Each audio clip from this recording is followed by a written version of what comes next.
معلوم ہوتا ہے حق کا پھر اثر بڑا ہے اگر آپ جاگ رہے ہیں تو۔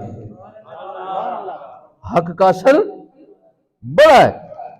وہ ایک بھی دیوانہ میدان میں کھڑا ہو جائے نا تو شیطانوں کو دڑکیاں لگا دیتا ہے۔ اور اگر آپ کو نظر نہ آ رہا ہو تو فلسطین کے حالیہ انداز کو دیکھ لو، چند مجاہد آئے ماشاءاللہ پورے اسرائیل میں تھرتھلی مچا کر رکھے۔ وہ حق کا اثر تو ہے نا پھر۔ ابھی دیکھو بابا جی دنیا سے رخصت ہو گئے، انسان ہی تھا نا، معذور ہی تھا، معذور ہو کے بھی ایسا للکارا دیا ہے رسول اللہ کی محبت کا، ایسا پیرا دیا، سبحان اللہ۔ اچھا دیکھو عجیب بات ہے، ادھر پاکستان میں ایک معذور بابا، ادھر فلسطین میں بھی ایک معذور بابا ہے۔ معلوم ہے آپ کے لیے؟ وہ جو حماس کا بڑا آدمی تھا وہ بابا ہی ہے اور وہ بھی معذور ہے، نابینا، چل پھر نہیں سکتا۔ حماس جو فلسطین کی بہت بڑی ابھی جو مجاہدین ہیں جنہوں نے بھی حملہ کیا ہے، یہ سارے کون ہیں؟ اس بابے کا نام یاسین ہے۔ اس بابے کا نام کیا ہے؟ یاسین۔ اس نے اللہ تعالیٰ نے اسے کام لیا ہے معذور ہو کے، مالک نے اسے یہ سعادت بخشی ہے ایک کئی سال پہلے یہ شروع کیا، دنیا سے رخصت ہو گیا، لیکن جو اس نے چنگاری لگائی تھی آج بھانبڑ مچ کے اسرائیل کا مقابلہ کر رہی ہے۔ اچھا تعجب دیکھو کیا خوبصورت معاملہ، حسن اتفاق ہے، وہ بابا جی بھی چلے گئے، یہ بابا جی بھی چلے گئے، لیکن جو خوشبو دے کے گئے ہیں وہ کم نہیں ہوئی۔ اللہ نے ایسا فضل فرمایا، دن بدن اس میں اضافہ ہوتا جا رہا ہے۔ اچھا وہ میں نے جو بات کرنی تھی وہ کہیں رہ نہ جائے۔ ہمارے محفل کا مقصد کیا ہے؟ نمبر ایک، دو مقصد ہے خلاصتاً، باقی اور بھی کئی مقاصد ہے، خلاصتاً بتا رہا ہوں، دو مقصد۔ لیکن افسوس کی بات یہ ہے کہ ہم نے ان دو مقصدوں کی جگہ دو اور مقاصد رکھ لیے، وہ بڑے خطرناک ہیں۔ اصل مقصد کیا تھے ہمارے ہے کیا؟ اب ہمارے ہاں دو مقصد محافل کے جو عموماً ہیں، جو حق ہے وہی بیان کرتا ہوں، جو عموماً ہے وہ کیا؟ نمبر ایک، محفل بناؤ اور آ کے ہلہ گلا کرو، شور مچاؤ، اتنا شور، مطلب یہ ڈیک لگ جائیں، ساؤنڈ ہو جائے، یا ویسے جو آگے پڑھنے پڑھانے والے ناشف ہے یا کوئی تقریر کرنے والے اینی ون، وہ جب آئیں گے تو اتنا شور اتنا شور اتنا شور ہوتا ہے، ایسے لگتا ہے جیسے ہم کسی اسٹیڈیم میں بیٹھے ہوئے ہیں۔ اللہ کا گھر ہے اور اللہ کے گھر میں بیٹھ کے کیسی بے ادبی کرتے ہیں، کبھی غور کیے اس بات پر؟ اب ہمارے یہاں کیا رہ گئے؟ داد، دوسری کیا رہ گئی ہے؟ امداد۔ پہلی بات کیا ہے؟ داد لینا، دوسری بات کیا ہے؟ امداد لینا، خدمت، پیسہ، دنیا داری، اور اتنی زیادہ ہے لگتا ہے ساری کی ساری ہوس انہی لوگوں کے اندر آ گئی۔ دیکھیں میرا اس سے کوئی یہ نہیں انکار، خدمت کرنا کوئی گناہ ہے، تحفہ پیش کرنا، خدمت کرنا رسول اللہ کی سنت ہے صلی اللہ علیہ وآلہ وسلم، لیکن ظلم کرنا یہ حرام ہے، لالچ کرنا دین کے لیے غلط کام ہے، اس سے بچنا از حد ضروری ہے۔ اب جو اصل دو کام کرنے والے تھے وہ چھوڑ دیے اور یہ دو کام ہم نے شروع کر لیے، بس اونچی آواز سے اتنا شور بس داد مل جائے۔ نمبر دو، امداد مل جائے، جہاں سے پیسے زیادہ بس ادھر توجہ زیادہ، یا اگر کسی شاعر نے شعر اچھا کہہ دیا اور اچھا لوگوں کے ہاں کیا ہے اچھا شعر، جس جگہ پر لوگ زیادہ شور مچائیں گے یا اٹھ کے پیسے دیں گے، جس شعر پر زیادہ پیسے ملے وہ شعر بعد میں پڑھا جاتا ہے۔ کبھی غور کیا آپ لوگوں نے؟ جس پر داد زیادہ ملے اس پر لگاتار چلے گا۔ ایک ہے روحانی کیفیت کا ہونا، وہ الگ دولت ہے، اور یہ امداد اور داد لینے والوں کو نہیں ملتا۔ روحانی کیفیت اسی کو نصیب ہوتی ہے جس کے دل کا تار رسول اللہ کے دل سے جڑا ہوا ہے۔ گھر بیٹھے ایسے کیفیت نہیں بدل جاتی، وہ اصل دولت ہونی چاہیے پاس، تو ایسے شعر سنانے سے نہیں ملتی، یہ اسی کو اصل ہے جس کا تعلق میرے آقا نے اپنی بارگاہ میں قبول فرمایا ہے۔ جو اصل کیا ہے وہ دو باتیں، وہ سن لو کیا۔ نمبر ایک، اپنی کمیوں کی اصلاح کروانا، اپنی کمیوں کی اصلاح، اس کے لیے ہم یہ محفل سجاتے ہیں۔ نمبر دو، اس محفل میں بیٹھے رہو اور بیٹھے بیٹھے کچھ دیر کے لیے، اگر زیادہ دیر نہ سی، کچھ دیر کے لیے یہاں بیٹھے رہو لیکن ایسے لگے کہ میں مدینہ پاک میں حاضر ہو گیا، رسول اللہ کی بارگاہ میں حضوری حاصل ہو گئی ہے۔ اگر تو ایک لمحہ بھی آپ کا محفل میں بیٹھے ہوئے ایسا گزرے اور میرے آقا کی جھات آپ کو محسوس ہو، سید الانبیاء کی روحانی توجہ کا اثر آپ کے دل و دماغ پر غالب ہو جائے، پھر سمجھو میرا محفل میں آنا قبول ہو گیا ہے، محفل میں آنا میرا وصول ہو گیا ہے۔ اور اگر ساری رات بیٹھے رہو اور ایک لمحہ بھی آپ کو ایسا نصیب نہیں ہوا تو پھر آپ کا آنا ہی جانا ہوا ہے، اصل حقیقت آپ کو کوئی نہیں ملی، وقت ضائع ہو گیا۔ بات سمجھے ہو کہ زیادہ سمجھ آ گئی؟ پہلی بات کیا بتائیے؟ اپنی کمیوں کی اصلاح کرنا۔ دوسری بات کیا بتائیے؟ روحانی طور پر آپ کا تعلق رسول اللہ صلی اللہ تعالی علیہ وسلم سے جڑ جائے اور پھر اس کا اثر اللہ آپ کو نصیب فرما دے، وہ آپ کے لیے بے شک ایک لمحہ بھی آ جائے الحمدللہ نعمت ہے۔ اور اگر ساری رات بھی 2 دن 4 دن ہفتہ 10 دن 20 دن مہینہ بھی بیٹھے رہو اور وہ کیفیت نہیں بنی تو پھر آپ کا پیش آنا جانا ہے۔ ہاں برکت مل جائے گی، تھوڑی دیر آپ کی زبان اللہ کے ذکر سے تر ہو گئی، الحمدللہ کچھ برکت آپ کو مل گئی، لیکن وہ جو ایمان کا اضافہ تھا نا دل کا، وہ اس وقت نہیں ہوتا جب تک بندے کا ایمان کے مرکز سے تعلق نہ جڑے۔ جس وقت وہ ایمان کے مرکز سے تعلق جڑتا ہے، جو ہی جڑے گا پھر آپ کے ایمان میں خود بخود اللہ اضافہ فرما دیتا ہے، بس وہ حاصل کرو۔ اچھا اصلاح کس لیے؟ دیکھو ہم سارے کام کاج کرنے والے اکثر لوگ، ہم میں سے وہ لوگ ہیں جن کی پریکٹیکل لائف شروع ہو چکی ہے۔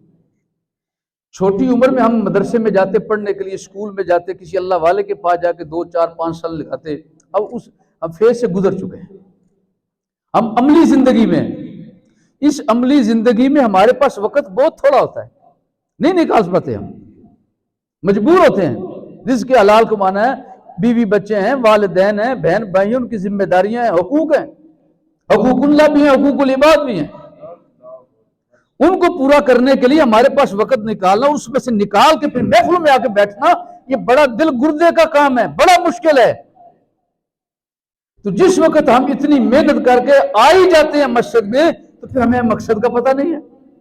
تو مقصد یہ تھا کہ ہمارے پاس وقت تھوڑا ہے، علماء کو، پیران عظام کو، بزرگان دین کو، اہل اللہ کو، اللہ والوں کو، اہل ذکر کو، اس لیے ہم دعوت دیتے ہیں کہ آپ تشریف لائیں، وہ کام جو ہمارا 2 سالوں میں پورا ہونا تھا، آپ مہربانی فرماؤ کو گر کی باتیں سنا دو تاکہ ہماری کمیوں کی کچھ اصلاح ہو جائے۔ کیوں اب ہم باقاعدہ 5 سال 10 سال 15 سال مدرسے میں جا کے نہیں پڑھ سکتے؟ اس تھوڑے سارے وقت میں ہم وقت تھوڑا دیتے ہیں، سودا زیادہ لینے کی کوشش کرتے ہیں۔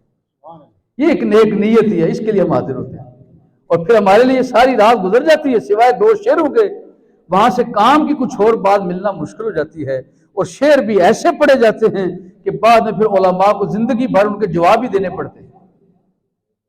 یہ شعر ٹھیک نہیں پڑا، اس میں یہ عقیدہ خراب ہو رہا ہے، اس میں یہ عقیدہ خراب ہو رہا ہے، اس میں یہ عقیدہ خراب، پھر مولویوں کی بشامت، پھر علماء کی پکڑ، پھر مفتیان کرام کے پیچھے لوگ بھاگنا شروع ہو جاتے ہیں۔